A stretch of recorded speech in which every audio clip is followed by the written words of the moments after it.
it's all the little 1%ers. If you've got a fish of a lifetime, you want to make sure. Oh, it's buckled! They're on double. Oh, Jesus. Oh, there's a bit of drag on that, son, eh? There's a bit of drag on that one. Yeah.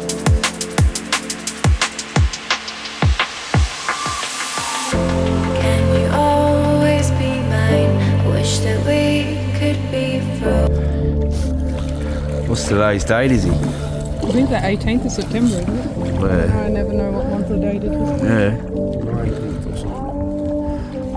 We're in Port Phillip Bay.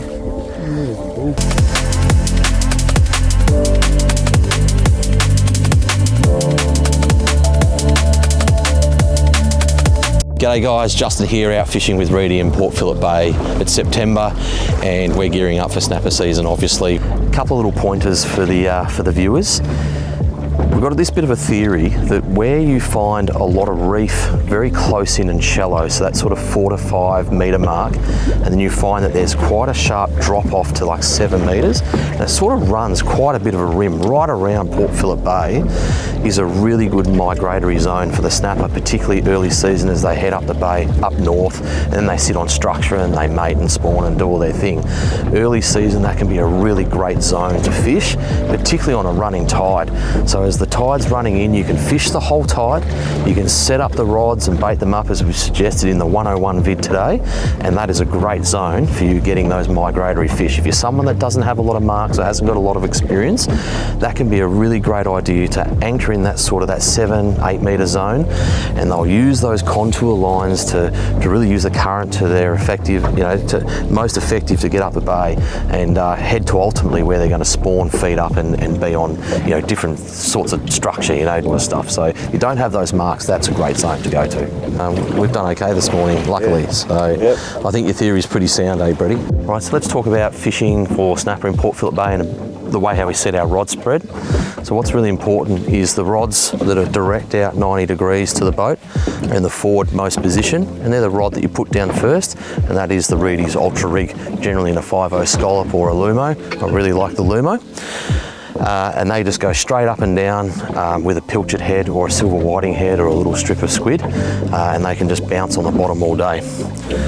We'll then cast out diagonally, and each cast we do, we set the rod to the innermost position each time. And we have 3 rods, and you can see the 3 rods set this way. So they are snelled rigs, or what you'd call a running rig.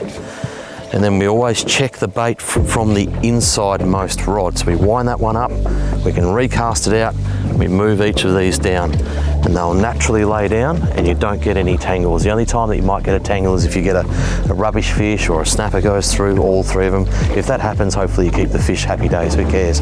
But that's the best way to keep it tangle free. And you'll find that the lines will naturally lay with the current. So we've got more rods on this side than we do on the other side. So the current's running in, so the rods are laying a lot better on this side. And that's how we set up our rods.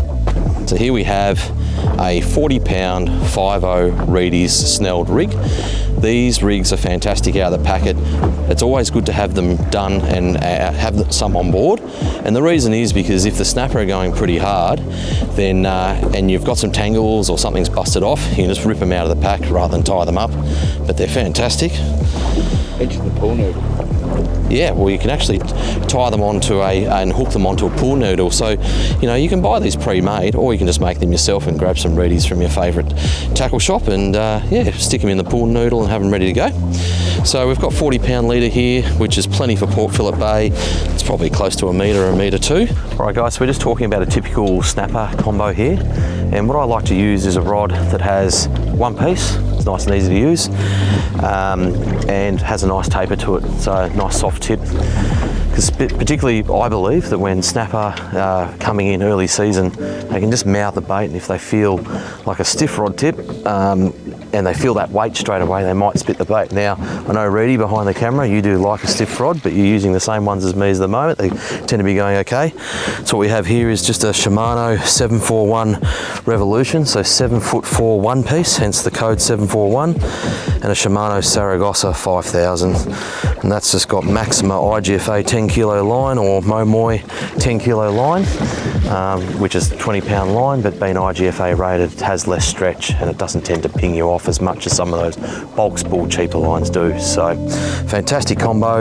You can high stick them, so it's good for the kids or someone who doesn't really fish that much, and they have a really nice bend on them. You don't need to go too hard. Set your drag settings pretty light, so we don't have a lot of drag set today. It's probably, I don't know, a kilo for pressure there, and you know, if the fish then run, you can let them have a bit of a run, wind into it, get a good hook set, and then just play the fish as you normally would. So here we are, we're just sounding. I've got the Lowrance and I've got the 165 high wide, and all I'm doing is just slowly driving around. And what I'm looking for, if you zoom, can you zoom in here, Justin? So you see this graph here? I want an arch to be, I want a really solid arch that's a metre, and this is my reference. And I want an arch to be nearly a metre, and I want a thick arch as well. You don't need a high-powered transducer in Port Phillip Bay. You only, a 600 watt is fine. And the Lowrances work great straight out of the box. There's my settings. The source is a 165. Sensitivity I've got on -1 at the moment, and I just move that up and down. This pallet here, pallet 13 gives you a different, so I can see the growth on the bottom because I've used pallet 13. Look, to be honest, it's a great tool, a sounder, but nothing beats having your bait in the water early season. Look, here we go, here's some bait. That's some bait. But with the 165 high wide, the transducer has a 30-degree beam on it, and because the beam's so wide, the arches come back really wide. So you got to take that into consideration when you're sounding for snapper. And I'll be honest, early season I don't sound a lot for snapper. Later when they're like in November, late October, I sound a hell of a lot. But this time of year, the fish are migrating, so it's sort of, I don't know, I tend to just know where I've caught them before in the past, and I know there's about 4 different locations throughout the bay. There's 4 different, say, lines. So if you look at a big map of Port Phillip Bay and you look at where those channels are up at Mud Island, and you line them up with up in the city, there's sort of 4 lines where they'll come in, and it's different every year. So we've caught fish back at that spot there, and I know if I go back there tomorrow, I'm going to be a really good chance to get more fish. And going back to the areas where you've caught fish over previous years at the same time is better than any sounder or anything you can get. Your diary and your records of your history of when you caught what where is better than anything. And sometimes you just got to wait and be patient. Did it? Alright guys, so here's a little bit of a early season snapper tip. Because they're not feeding very hard and pretty uncommitting, what we want to do is we want to track them, and not so much with burley that feeds them, we want to track them with some scent. So here's a bit of a trick. So you go down to the burley pot, we've just got mulched up pilchard, and you know, that's not giving them any pieces to eat, it's giving them a bit of scent really. But here's another really cool trick here. Here's your old Jiffy sponge, I don't know, 10 cents at the $2 shop. You just punch it in the top there, the good old Wilson tuna oil, and that sponge will soak all that up beautifully. Now this has obviously been in the boat for a little bit, this one. Just tip it in there. Yeah, just soak it up. And that sponge is going to soak all that up and just let it out. Now obviously some people drill holes in bottles and whatever, but you don't need to use that much. And it's really hard to make a floating bottle sink to the bottom. Yeah, so you must lower it all the way to the bottom, because that's where the snapper are if they're going to be eating. They're feeding off the bottom. So I'm just changing a bait here, Reedy, but I think just to put things into perspective, early season, you've got to really set your expectations right. Like we all love coming out and banging snapper, right? And I mean like when they're buckling and going crazy and all that sort of stuff, we all love it. But early season, it can be a bit tough. So if you get one good school fish, be happy with that, you know, because you might need to do a lot of moves or, you know, go through a lot of baits to get that happening, and that's okay. So, you know, we've got a couple of fish today and we're pretty happy. We're going to fish out the rest of the tide. And look at that beautiful Port Phillip Bay gar. We're going to absolutely send it. And there we go. Fingers crossed. So Reedy, we're just checking the baits. It's really good to get some bait movement. You can sometimes stir up a bit of activity with snapper. But just while we're checking the baits, what you'll find is the early season, the bite can be right through the entire tide and quite inconsistent. The other thing is that they tend to mouth baits. Like in November, December, after they're spawning, they literally smash. You get the buckles and it's on for young and old. Happy days, right, when we all experience that. But early season, they can actually just hold the bait in their mouth, go for a run, as we've experienced this morning, and as soon as they feel any line pressure, just spit the bait. So what's really important early season is don't necessarily get the rush of blood to the head and strike into that fish straight away. Sometimes let it have a run. You could still lose the fish, there's no doubt about that. Early season, they can be very uncommittal to the bait, so don't be afraid to let it have a run. Don't put too much pressure on the fish, because if they've hit it side on, you can crunch a silver whiting, you pilch in half and they haven't picked up those hooks, you're as good as done and dusted. So take it easy early season. So we know that fishing's been a little bit patchy today. What's interesting is that they haven't gone on consistent baits today. So they're not all on squid or all on silver whiting. We had a really good mixture of baits. So in our 8-rod spread here, we actually have silver whiting, freshly caught garfish. Reedy, you've just put out a yakka chunk, and we've got some fresh squid. So it's really important to have the smorgasbord. Certainly when the fish are more aggressive, they'll pretty much pilchard and silver, absolutely, and we'll just go really hard on that. But don't be afraid to pull out that frozen yakka, even a salmon chunk. You just don't know what they're going to go on. And if you can find that consistency, it might help you have a really great day. And then just make sure the hook is running through the gill plate. And then just a little half hitch. Sure, the scales are off the hook points, but they are very sharp. And when that snapper comes along, he's going to golf that at the head. And that second hook, you might get them in the tummy, the gill plate, or you might even get it in the gob. That's a beautiful little silver whiting ready to go, Reedy. Love it. I know a lot of people think I'm crazy because I believe that hooks are a disposable item. If I've been out fishing and putting in the same rig in different baits all day, in tough frozen baits, at the end of that fishing day, that line I keep in a bag and it goes down to the recycling bin at my local Complete Angler store, but the hooks, they go out in the trash. And the reason is that it's all the little 1%ers. If you've got a fish of a lifetime, you want to make sure... Oh, it's buckled! They're on double. Oh, Jesus. Oh, Reedy. It's a big fish. This one's tiny. It's got to be close now. He's good enough. What do you call, how big do you reckon? I don't know. These rods have got a lot of give in them. Hey, they've got a beautiful curve to them. Oh, I'm shaking. my leg. Oh yeah, he's a good fish. Yeah. Oh, we're not complaining. We are not complaining. That is a very good fish, Reedy.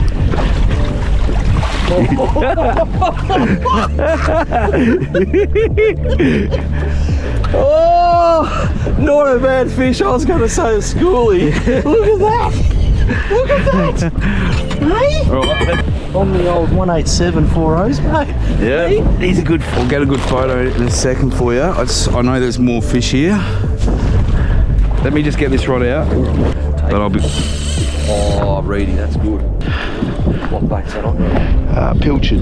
Oh, or yeah. No, it's it might be gar. Yeah, it might be the gar. We've got some fresh gar. And we're just having a wave of fish come through because we're not moving around. We found a line where we catch him in September. He's off. You learnt the hard way big time today, mate, because you lost probably a season, like it's not only a season, like a season opener, but it was a decent fish. Like I've not seen a run like that in a snapper before in Port Phillip Bay. So not me. I know you have, but yep. You can see here it's twisted, and if you actually feel it, you can feel that it feels like lumpy and consistently lumpy, and that means the line is deteriorating. So it's not probably from a lot of use and a bit of UV and salt water, but that is a good reason why monofilament, it does deteriorate. You've got to change it every snapper season. It's not expensive to do, but that is why, because I can tell you right now, if I put just a little bit more pressure on that, that would just go ping. So lost fish. A lot of people don't realise that you've got to get these serviced every 12 months. You can send them back to Shimano, or Dazza's Reel Servicing over my way does a fantastic job with Dazza. Yeah, it's not expensive to do, and it'll last a lifetime if you do that, because you've got to make sure your drags are good, because if your drags get notchy or fail you, Dazza's Reel Servicing, he's actually done a few reels that I've taken up for you before, at Manford and stuff. He does a great job, and put a link in the description. Link in the description. Yeah, he's a Facebook page. Yeah. So yeah, he's a lovely man, and he does a lot of reel servicing, and he's very, very good. But it's not even pulling. It is a snapper. Oh, he's barely got it. Bring it in, Reedy. That just shows the importance of what we were talking before about sharp hooks, hey, Reedy? Yeah. Look at that, through the skin. On the 187s. They are deadly sharp, and that's proof of pudding. And that's a keeper snapper. He is. Now, see how he's hooked him there? That's because he's mouthed the bait, and the hooks, he swam off from the bait, and it's just hooked him. So they're real funny this time of year. That's a good fish, Reedy. Oh, there's a bit of drag on that, son, eh? There's a bit of drag on that one. Yeah. Oh, I just got to get... This is that big chunk of squid too, eh? Yeah. Might have a look in a minute. Yeah.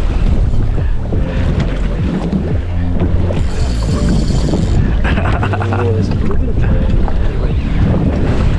I can't believe what just happened to the old... We should have 3, man. I know. Nostra needs to go down all the way too. Yeah. Because they come... Oh, back! Yeah, let it go, let it go. Oh, it didn't go, Reedy. There it is. There it is, go, go, go. It's left-hander. Oh no, he's not on. Yeah, he's big. He's big, Justin. They don't pull that much to Good fish, you reckon? Not that big. Not as big as that. I reckon you'll be surprised. It's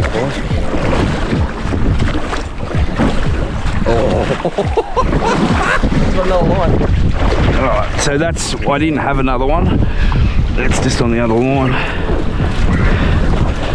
Alright. Alright. Can you deal with that? Yeah, I want to get an ultra rig down. That might be a gummy, mate. It could be. It feels a bit gummy-ish. I can't go too hard on it though, hey? What bait did you have? That was silver whiting on the old scallop. The old scallop. Just don't want to high stick it, but... Care about the fish?